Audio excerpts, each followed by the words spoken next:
जय हिंद। देखिए, इजराइल में एक भ्रष्टाचार कानून का प्रस्ताव पारित हो गया है, जिसको लेकर लगातार वहां पर विरोध प्रदर्शन जारी है। तो चलिए इस वीडियो में हम डिटेल से जानते हैं कि लोग विरोध प्रदर्शन क्यों कर रहे हैं और भ्रष्टाचार कानून में है क्या था। तो देखिए, सबसे पहले किसी भी देश के सरकार को चलने के लिए 3 चीज़ें की जरूरत होती है, जिसमें एक है विधायिका, दूसरा है कार्यपालिका और तीसरा है न्यायपालिका। देखिए, विधायिका जो होती है उस देश में किसी भी विधि यानी कानून का निर्माण करती है, कानून का निर्माण किया। जैसे भारत में देखिए, भारत में कौन है? संसद लोग हैं।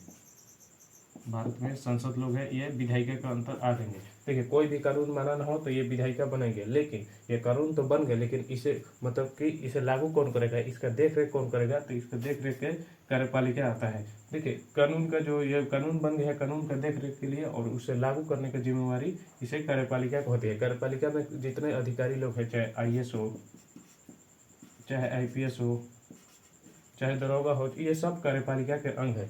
लेकिन मान लीजिए कि कोई ऐसा कानून है जो कि देश के लिए खतरा है या जनता के लिए उतना सही नहीं है, तो इसका जो जांच करती है, इस कानून का जांच परख ये न्यायपालिका के द्वारा किया जाता है। अब देखिए, ये दोनों, पहला इसका विधायिका का काम हो गया कि कोई भी कानून ये बनाएगी और इस कानून को लागू करने की जिम्मेवारी इस कार्यपालिका को है, जिसमें जितने भी अधिकारी हैं वो सब आ जाएंगे और विधायिका में जितने भी मंत्री लोग हैं वो सब विधायिका के अंतर्गत आ जाएंगे। लेकिन न्यायपालिका इस कानून का जांच करती है, कानून सही है कि नहीं, देश के लिए कोई खतरा तो नहीं है, या जनता के मूल अधिकार को तो चोट नहीं पहुंचा रही है। तो देखिए, ये तीन जो होती है सरकार चलाने के लिए बहुत ही जरूरी होती है। ये तीनों व्यवस्था जो है इजराइल में लगभग 75 वर्षों से, इजराइल में 75 वर्षों से पूरा ठीक ठाक था। वहाँ पर किसी भी ऐसा विधायिका ने, वहाँ के जो संसद है, किसी भी प्रकार का वैसा कानून नहीं बनाया जिससे लोगों को मतलब आहत पहुंचे या देश के लिए खतरा हो। और कार्यपालिका भी वहाँ के ठीक रही और न्यायपालिका भी पूरी तरह से मतलब कि जितने भी भ्रष्टाचार कानून है, कोई भी गलत कानून को खारिज कर देती थी। लेकिन अब देखिए, आखिर इजराइल का जो कानून व्यवस्था है ये तो 75 साल से ठीक चलते रहे, लेकिन अब हम समझते हैं कि विरोध प्रदर्शन क्यों जारी है। देखिए, विरोध प्रदर्शन पहला है कि ये भ्रष्टाचार कानून का प्रस्ताव पारित हो गया है। तो देखिए, इसमें जानना जरूरी है कि भ्रष्टाचार कानून है क्या। तो देखिए, जो इजराइल है, इजराइल में आज से नहीं बल्कि कई एक नहीं, भ्रष्टाचार कानून समेत कई भ्रष्टाचार कानून है। मतलब कि अभी जो है पर इसमें से अनेकों भ्रष्टाचार कानून में जो कि बनाकर रोक कर रखा गया था। देखिए, पूरा जनता को एहसास था कि इजराइल के पास, देखिए, सांसद में तो केवल एक पक्ष विपक्षी दल के भी नेता होते हैं। तो विपक्षी दल के नेता को पता था और ये जनता को बता दिए थे। तो जाहिर सी बात है कि बहुत सारे भ्रष्टाचार कानून थे, जिसमें से पहला भ्रष्टाचार कानून को पारित कर दिया गया है। और ये भ्रष्टाचार कानून को पारित होते ही इसमें जगह जगह पर विरोध हो रहा है। तो देखिए, इस भ्रष्टाचार कानून को में है क्या।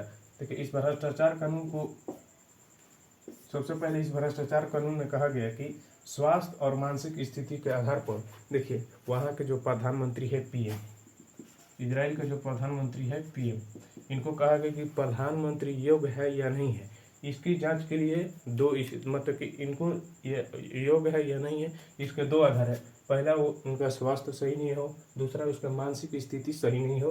तो ऐसी स्थिति में इजराइल में कोई वहाँ का PM नहीं बन सकता है। अब देखिए, लेकिन उसकी दिमाग खराब है या उसकी स्वास्थ्य ठीक नहीं है, इसकी जांच, इसकी जो जिसकी सरकार है, वहाँ पर सरकार है नेतन्याहू के, जो कि PM के कहा गया कि कोई भी PM, इजराइल के PM प्रधानमंत्री के लिए योग्य है या नहीं है, इसके लिए दो आधार है, स्वास्थ्य और मानसिक स्थिति। लेकिन इन दोनों का जांच भी करेगी मंत्रिमंडल। अब बताइए, जो यहाँ पर नेतन्याहू है,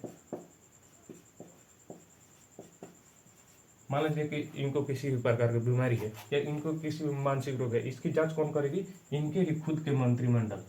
जाहिर सी बात है, यहाँ पर जनता के जो है, यहाँ के जो जनता है, जनता के हितों का यहाँ पर टकराव हो। कोई भी वही मंत्री हम चुने हैं, वहाँ पर लोकतंत्र है, लोकतंत्र में जाहिर सी बात है कि अगर वो चाहेगी तो आपकी सरकार को गिरा सकते हैं, लेकिन नहीं, वो पागल हो जाए चाहे उसके स्वास्थ्य खराब है, इसकी जांच इसकी खुद मंत्रिमंडल ही करेगी। तो अब यहाँ से देख रहे हैं कि ये जाहिर से भ्रष्टाचार कानून है। और देखिए, वहाँ का जो संसद है, वहाँ के संसद को लोकसभा को कहा जाता है नेसत। नेसत में 120 सदस्यीय, 120 को लोकसभा के जो सदस्य हैं वहाँ के 120 को बैठाएगा इस मामला पर सुनवाई के लिए।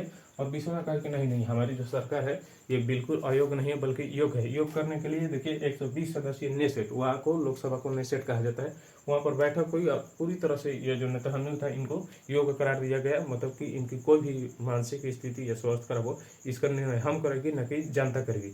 तो यहाँ से आप समझ सकते जाहिर ये जो कानून है ये भ्रष्टाचार कानून है।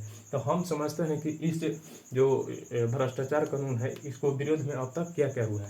देखिए विरोध में सबसे पहले यहाँ पर इससे तो आप देख रहे हैं अधिनायकवाद का मतलब कि प्रभाव बढ़ रहा है। अधिनायकवाद मतलब जो सरकार है वो जो चाहे वो कर सकते हैं, इसमें जनता की इच्छा को कोई मतलब ही नहीं है।